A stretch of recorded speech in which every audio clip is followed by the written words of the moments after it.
केरल के पत्तनमथिट्टा में 18 साल की एक दलित छात्रा के साथ कथित यौन उत्पीड़न और गैंगरेप मामले में केरल पुलिस ने 64 में से 20 अभियुक्तों को गिरफ्तार कर लिया है।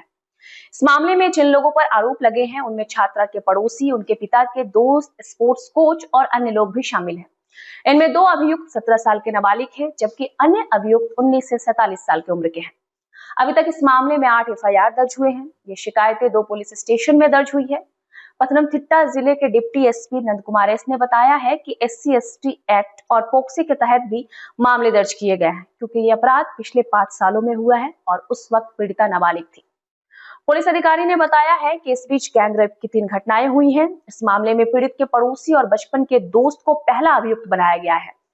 पीड़ित छात्रा उस वक्त सिर्फ 13 साल की थी। इसके अलावा छात्रा के दोस्त पर यह आरोप है कि वो गैंगरेप मामले में कम से कम एक में तो शामिल था ही।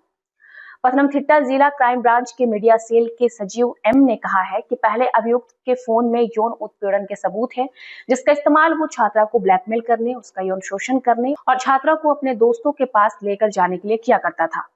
यह मामला तब सामने आया जब कुटुंब श्री स्नेहिता कार्यक्रम के अंतर्गत कम्युनिटी काउंसलर की एक टीम पीड़िता के घर गई। बाल कल्याण समिति पत्तनमथिट्टा के चेयरपर्सन और एडवोकेट एन राजीव ने कहा है कि इस कार्यक्रम के तहत बहुत सारे पारिवारिक विवरण इकट्ठा किए जाते हैं और परिवारों को परामर्श दिया जाता है कि वो अपनी समस्याओं से कैसे निपटे। यह तब हुआ जब पीड़िता अपने स्कूल के दिनों के अनुभवों के बारे में बात करना चाहती थी, लेकिन उसने किसी बड़े अधिकारी से बात करने पर जोर दिया और काउंसलर ने सीधा मुझसे संपर्क किया। पीड़िता और उसकी मां CWC के अध्यक्ष के कार्यालय गए, जहां पीड़िता ने सारी बातें बताई। राजीव ने बताया है कि पीड़िता ने हमारे मनोचिकित्सक से बात की, जबकि उसकी मां बाहर इंतजार कर रही थी। मां को अपने पति का फोन लाने के लिए कहा गया और इस तरह से अपराधियों के नाम आते गए। आमतौर पर CWC से उम्मीद की जाती है कि वह पुलिस स्टेशन के स्टेशन हाउस ऑफिसर के मामले को सूचना दे, लेकिन राजीव ने कहा कि हमें लगा कि एक अलग मामला है, इसलिए हमने पुलिस अधीक्षक को सूचित किया और उन्होंने तुरंत कार्रवाई शुरू कर दी।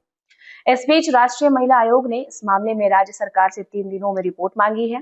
केरल महिला आयोग ने इस मामले का स्वतः संज्ञान लिया है। पीड़िता और उसकी मां को सुरक्षित घर ले जाया गया है।